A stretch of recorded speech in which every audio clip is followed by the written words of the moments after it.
Hello all, Rick here with a look at the new trailer for part 2 of Star Trek Prodigy. So, with the continuation of Prodigy, we see that Admiral Janeway on the USS Dauntless NYCC 80816 is very much following in the footsteps of the Protostar and catching up with our crew of kids.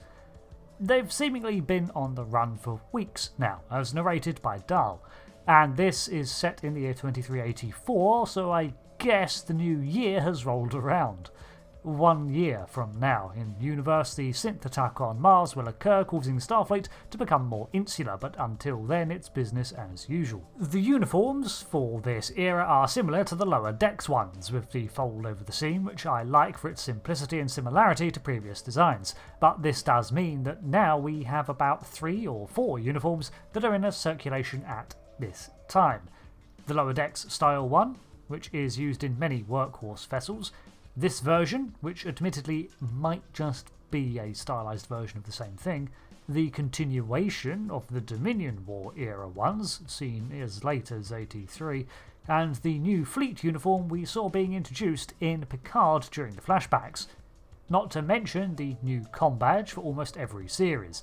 The Protostar I excuse because both the uniform and the badges are specifically allocated for this single vessel, and a part of its development project, I assume. But we are also seeing another version of the badge, which was only seen in alternate timelines before this. I get why, it gives every show a unique look, but the varying mediums do that just fine anyway, and I would like to see some more consistency with the uniform flow. Anyway, she is surrounded by her crew, which, as a reminder, are Commander Tysus, Dr. Nome, and Ensign Ascensia. The Dauntless was said to have been provided with a slipstream drive, which would explain why it even stands a chance at catching up to the Protostar, considering it just made a jump into the Gamma Quadrant last part. At least the Gamma Quadrant is a more likely location to encounter Alpha Quadrant species, as the wormhole allowed for passage. Would be cool to see it. We meet a new Denobulan character, a science division, and I have seen articles claiming that he is called Barnis Frex, who was manning a solitary comms relay station. Naturally, Denobulans do not do well in isolation, so he is overly exuberant to meet anyone new and break the loneliness. We also see that the crew are eagerly considering joining Starfleet, but a wrench in those plans is the Diviner's Living Construct program on the Protostar that will infect other Federation vessels should they establish communications with them. This is going to make establishing their intentions far more difficult and bound to lead to some confrontation with the real Admiral Janeway. Plus, after all, noble intentions or not, she's probably not going to allow the Protostar, a highly advanced experimental starship, fall into the hands of anyone else. We also see an encounter with a civilization that seems to have based its own culture around that of Starfleet, with an incorrect Vulcan salute and stitched together uniforms. This looks like a Prime Directive mess-up at some point, but I guess we will see.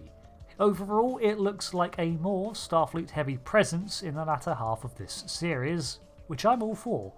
Hopefully we do get some more answers as to why there is so much Alpha Quadrant contamination in the Delta Quadrant too, but I'm not holding my breath. We also see the inclusion of Thadian Okona again, sporting the eye patch we saw in 2381, making a return, so perhaps this is a case of finding an intermediary to talk to the Federation. Either way, a fun addition to see the scoundrel return. There's another skydiving scene. Seems Star Trek 09 really has set a precedent, and development on both Dahl's backstory with him coming closer to uncovering his heritage, and Gwyn's recovering of her memories after witnessing Zero's Medusan form via a reflection. Final point I want to bring up is the appearance of a Borg cube, one that very much shares the external and internal look of the artifact cube seen in Picard Season 1, which would be in the Beta Quadrant, although I doubt it is the same one.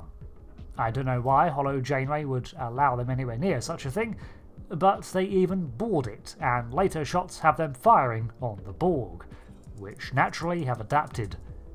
Looking forwards to seeing those too.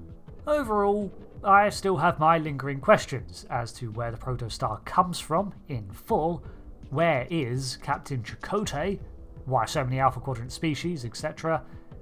And with the reveal last part of the Diviner's origin, we got some answers to this puzzle. So I hope those other questions do have answers too, and the mystery is simply being maintained to keep my curiosity.